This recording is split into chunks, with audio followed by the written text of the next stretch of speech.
So I had something come up recently and I want to talk about it today because it happens to so many of us on our healing or even health journey. Even if you're not healing from a chronic condition or intrusive life altering symptoms, even if you're trying to get healthy or lose weight or improve your physique, and this comes up so frequently. So I want to ask you if you have ever sat down at a meal or you're at a family event. Maybe you bring your own food, or maybe you're not eating what they're providing, and people kind of look at you sideways, like you have three heads, like you're an outcast, or something to that effect. It can make you feel very isolating. And I want to talk to you about that today because I have gone through this myself and I see women dealing with it all over when they're dealing with pain that nobody understands and symptoms nobody understands, or a goal that people really don't get. And we live in a world of moderation is everything, and we are kind of pressured to partake in all of the activities and the foods and the drink choices that everyone else is partaking in, and we're made to feel like we're extremists or being unhealthy or restrictive if we're choosing not to partake in those things. So today we're going to lay it all out on the table. I hope that it is helpful for you. We're going to talk about what happens, what you can do to support yourself, and how to really navigate this journey, because at the end of the day, this is about you, your health, and your goals, no one else's. If you're new here, my name is Courtney Soma. I'm a board certified health and wellness coach, holistic nutritionist, and personal trainer, but I have also been through years and years of my own chronic health conditions, and I am working to heal on my own journey. This is my little guy. I'm recording with them home today, so he came to say hello. But we're going to talk about all of these things that can feel so very isolating so you can support yourself. So before we get started, I want to tell you a little story, and this was brought to my attention recently by my sister, and just having a conversation with my father, who's got, some health issues of his own that he's working through. But it came to my attention that there is an extreme concern for my nutrition and the way I eat. And if you don't know, I eat whole food, plant-based. I do not focus on protein. I am very high carb. I enjoy my food. I love my food. And I find new and creative recipes all of the time to enjoy.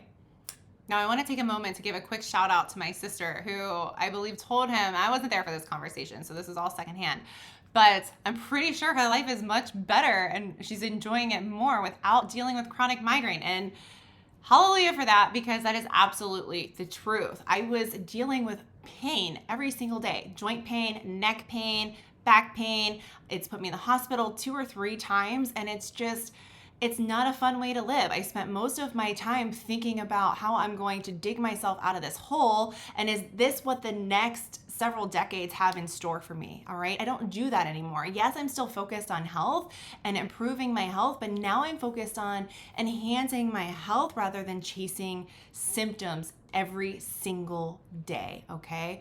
And it's so interesting to me that this came from my father recently, because it's like I'm living my purpose now. Instead of focusing on myself and just getting by, surviving day to day, not being able to wait to go to bed, waking up, doing a scan to see how much pain I'm in and where, and that's how I start my day. Now I can help other women thrive, help them heal, help them live their purpose, nourish their minds and bodies, okay? That is my purpose now. That is what I can spend my time doing. I can spend my time playing with my boys and not worrying about, if I throw a baseball, am I going to be in pain for 2 days from thoracic outlet syndrome? All right, that doesn't happen anymore. Now, am I miraculously cured? Am I completely symptom free? No, but I have my life back. All right, I don't live in symptoms every day. Most days I live my life freely and without pain. I'm thriving for a life of vitality, not survival. Now, I want to point out, I love my father, and he absolutely loves me and wants the best for me. And I get that. It came from a place of love, but it also came from a place of limited understanding about A, what I was actually going through, and B, what I was doing for my body. All right. And there's a lot of fear. A lot of people around you may not realize exactly what you're going through or feel that what you're doing is right, because they're receiving a lot of faulty information. And it's really interesting. I got my blood work done recently, recently. I did a video on it. I'll pop it up at the end of this this video for you to take a peek at. But I have 0 deficiencies, no protein, no B12 deficiencies, no issues with my liver. I had elevated liver enzymes before, and there's no place of a concern from a nutritional standpoint. And I just want to point out that if you're going through this, I see you, I feel you, I understand. Or even if you're not in the healing phase yet and you're still struggling with chronic symptoms, that's very isolating as well, because a lot of us, especially women, have invisible illnesses and we're dealing with pain and internal symptoms, and we look perfectly healthy on the outside. That was my situation. I looked perfectly healthy, I looked fit, but my health was going to hell in a handbasket. I felt like absolute crap nearly every single day. Migraine attacks that would last 3-4 days and then switch sides, and that would last another few days. So when I tell you that I understand, I get it. I'm not sitting across from you from a place of complete ignorance. I know that when you cancel plans or say no to things, how hard it really is mentally and emotionally to have to do that, to miss out on your own life and time with family and friends. And they don't necessarily understand because they're not feeling the pain, and you look fine. And maybe your blood work's even fine, and doctors have told you that you shouldn't be in pain, or there's no logical explanation for you feeling the way that you feel, so maybe you should just lower your stress. I get that. It's not just aging, it's not just your stress. There's a reason you're going through what you're going through, and I see you. The loneliness and isolation of dealing with a chronic condition or multiple diagnosis, or maybe you don't have a diagnosis and you've got a ton of symptoms that are unexplained, that can definitely be heavy enough, and I get that. And then we set out on this healing journey. Maybe you're still in the conventional space. Maybe you've done alternative. Maybe you've been on this journey for a while but haven't found the answers. And people look at you like you're insane. You're the only one that orders differently. You maybe bring your food. You are trying different elimination diets. And listen, I've done it all, so I get it. And people will not understand. Okay, at the end of the day, it's you that are sitting in the doctor's office. You are the one that is spending the time researching how to feel better with all the extra time that you have any moment, which is usually not much between taking care of family, working, trying if you can to prepare healthy food, and dealing with your pain and symptoms. And on top of that, we're constantly dealing with comparison. We're either comparing ourselves to our friends, what other women are doing. Are they able to run 5Ks? Maybe they're able to lift or do CrossFit or even walk, do things that we wish that we could do and enjoy, or comparing ourselves to our old self, right? What we used to be able to do, and thinking maybe of this shell of the person that we feel like we've become. That's real, and that grief is real.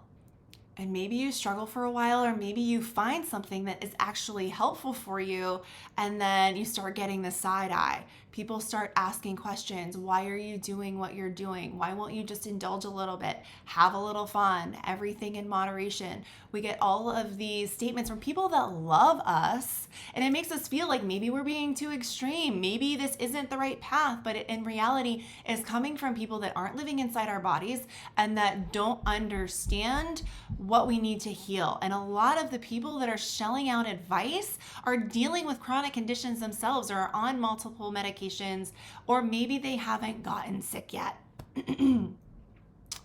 It's really important for us to understand that they're coming from a place of love, but also not to take advice from anyone that we wouldn't trade places with. So if it's coming from Aunt Sally, who's on 14 medications and dealing with multiple chronic conditions her entire life, like, I'm sorry, that's not advice worth taking. Medical debt is the #1 cause of bankruptcy in the United States. We are a seriously sick population. With all of the money that we spend on healthcare and technology, we have some of the worst health outcomes, especially amongst Western or modern developed nations. And that is just atrocious in my opinion, because this is a sick care system, and sick people set sick standards, and they don't understand what healthy looks like. You don't know how good you can feel until you're actually feeling it.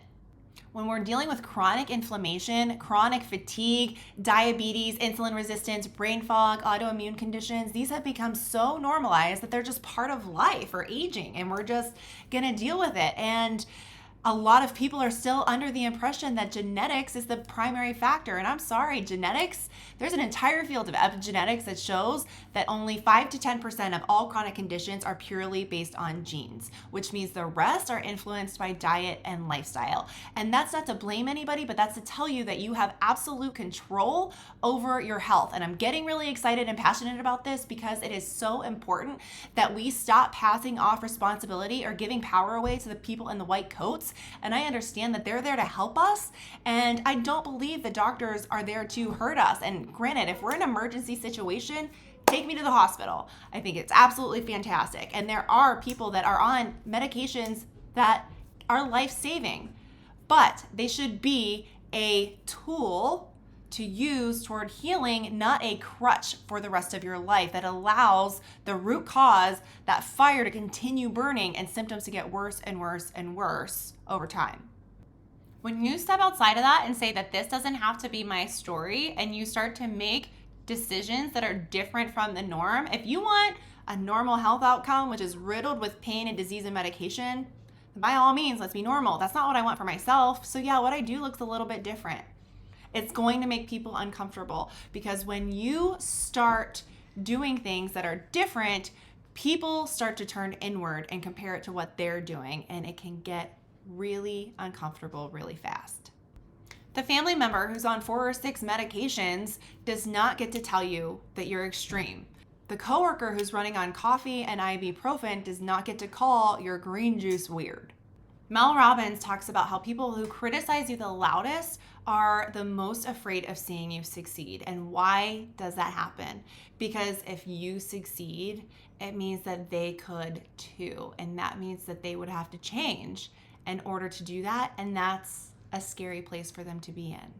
People are soaking up health content on social media and they're not getting the science behind it. And I'm going to also do a video on my little guy was coming in here, the 7 ways that science has gone sideways, and we're going to talk about it. But what we hear often isn't peer-reviewed, or it's just a tidbit of the study, or it's a snapshot or a title where the study or outcome wasn't even read. And that is wildly misleading, but that's where people are getting their information now.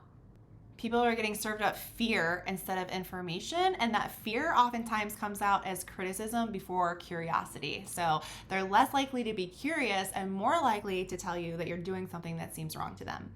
And sometimes we also feel the pressure of trying to prove ourselves to other people, but let me tell you, healing is not linear and it takes time, and putting that pressure on yourself is only going to add stress and slow your progress. Healing isn't designed for them, it's for you. It's for your benefit, for your body, for your life.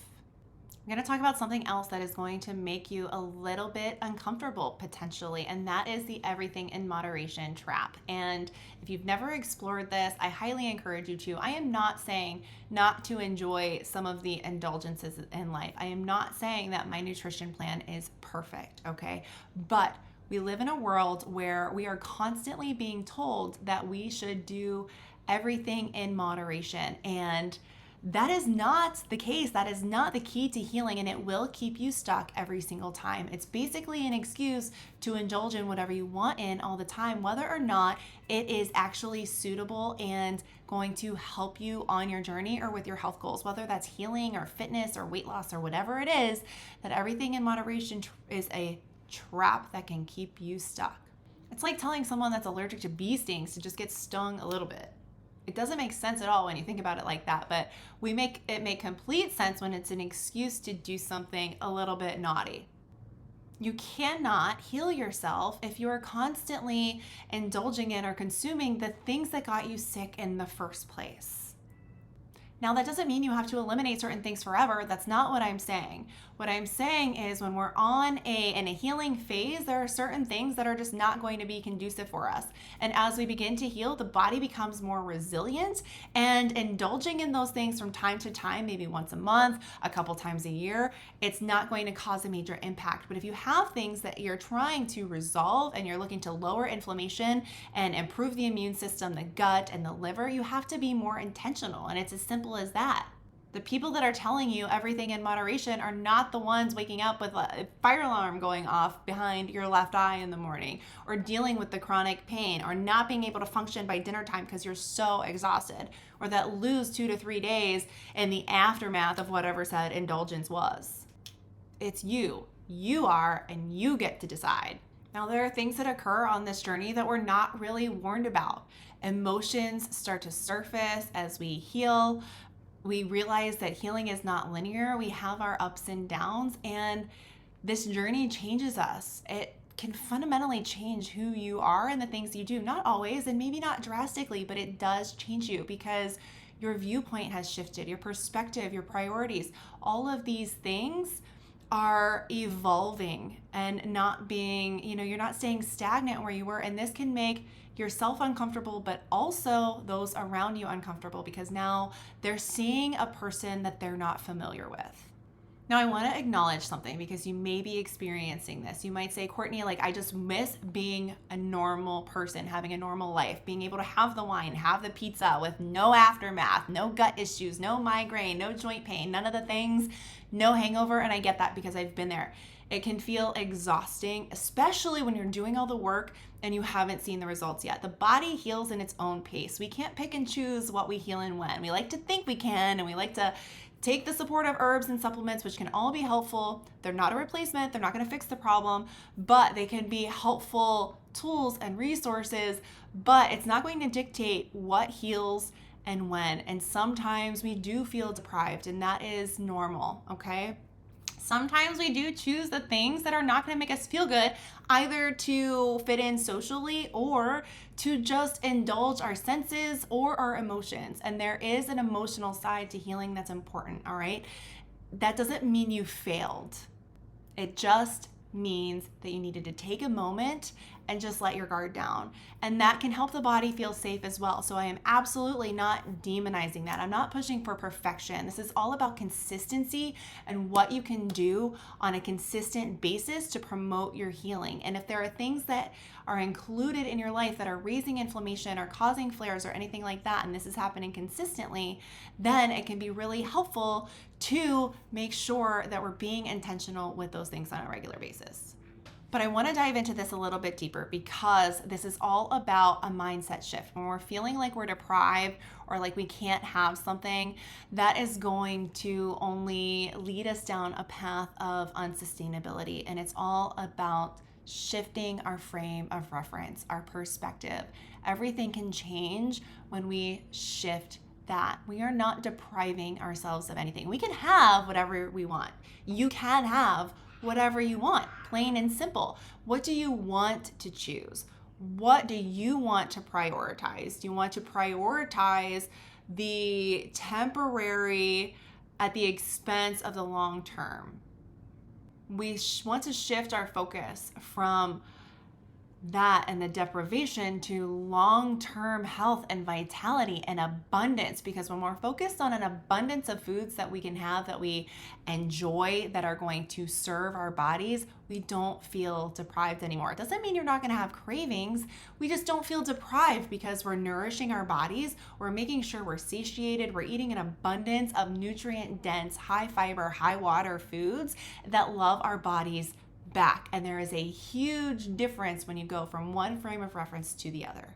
If you're white knuckling it through this and you're just choking down meals, then you feel like every meal is a punishment, you will not succeed. The goal is not to be miserable in a body that doesn't hurt. The goal is to have energy, have joy, to enjoy your food, to enjoy time with friends and family, even if they don't understand that you're eating differently. So now let's talk a little bit about how to keep going when you feel isolated, or maybe you're feeling deprived, or you just want that normal feeling again. What can help keep you on track? Because I'll tell you, motivation is most of the time not going to be on your side. So number one, you don't owe explanations to anybody. If you have someone supportive, which we'll get into, that's actually step number two. but you can tell them, but you don't need to announce what you're doing and why to everybody. You're doing what you're doing because it makes you feel good. If you need something to respond with when someone is asking you questions, you can say, hey, I'm just trying this out. I'm feeling really good right now and I'm seeing how it goes. It can help put them at ease that this may not be a permanent thing for you. Even if you're enjoying it and you do want it to be permanent, it can help put their mind at ease. And the less you explain, the less desire there is for any sort of debate. But you don't owe them an explanation and you don't need to announce what you're doing. But you can also find that person that is going to be supportive for you, whether it's in person or online, and you want to pick someone that's going to help uplift you and support you and not bring you down with their problems. It's one thing to share and to go through things together and to learn and to enhance each other's lives. It's another thing if you two are bringing each other down. So that is definitely not a relationship that's going to be conducive to healing. But if you can have someone that you can walk with, whether it be a coach, a friend, a family member, if they're supportive and they're not coming from a place of judgment or confusion or fear around what you're doing, then absolutely walk that path with them. Likewise, if you can find a group or a YouTube channel like this one that helps to give you motivation and support while you're on this journey, especially since it can feel so isolating, I find that to be wildly beneficial. I have my personal Facebook group, the Vitality Holistic Facebook group. Feel free to join. For me, what I like to do is I'm a member of Club Raw, which is Jillian Berry's school group. I absolutely find it super beneficial on my journey, staying focused on where I'm at. And I love listening to the YouTube videos on my walks of other people that are succeeding in the way that I'm succeeding, because it helps me stay on track and motivated when my own personal motivation isn't quite there. Number 4, make sure you're tracking your evidence. Sometimes we lose sight or we're only focused on the big things, the big shifts.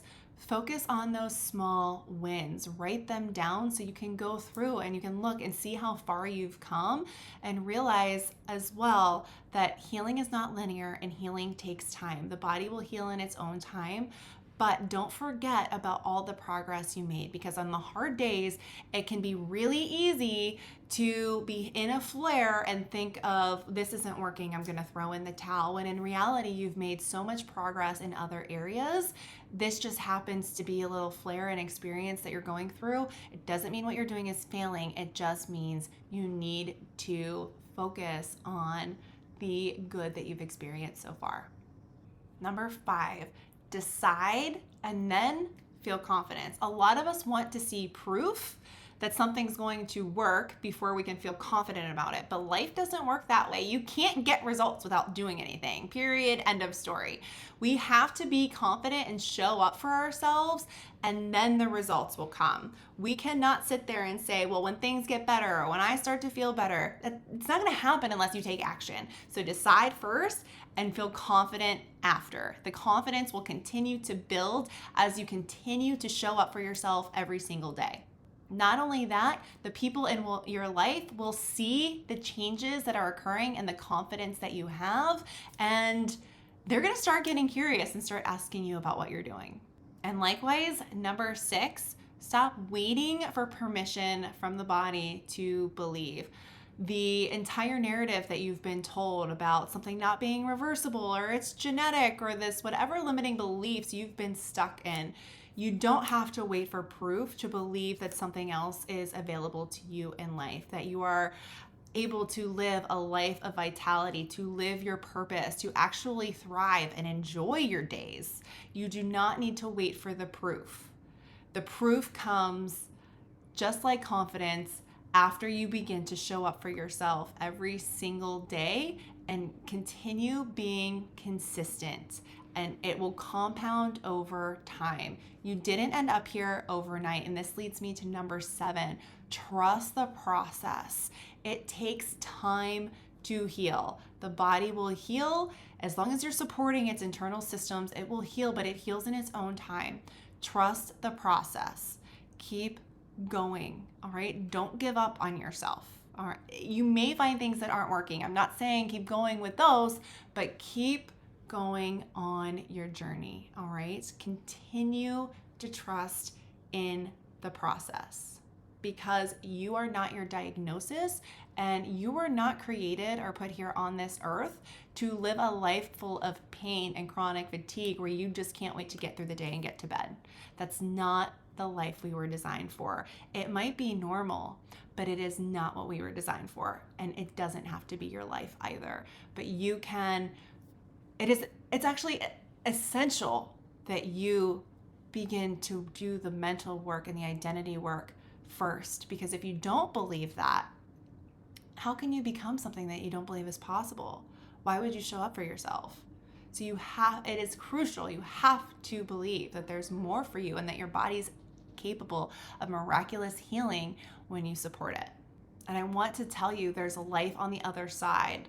What could your life be if you showed up for yourself, or you had the support that you needed to walk on this journey? Because I'll tell you, you can lower the pain, you can increase your energy, you can achieve an optimal healthy weight, and you can do it all without choking down protein and thousands of dollars worth of supplements every month. The easiest thing to do is start with what's at the end of your fork.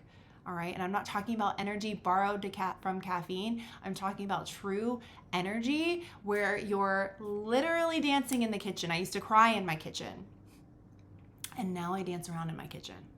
Two very different versions of myself. And that is, if it's possible for me, it's possible for you. I hope today was meaningful for you, gave you some inspiration. If you have any questions, drop them down below. If you're dealing with this, please let me know. Or if it was something that was helpful and supportive for you, give this video a like. Make sure to subscribe. I'm here if you need anything. And with that being said, check out the next video, and I will talk to you on the next one.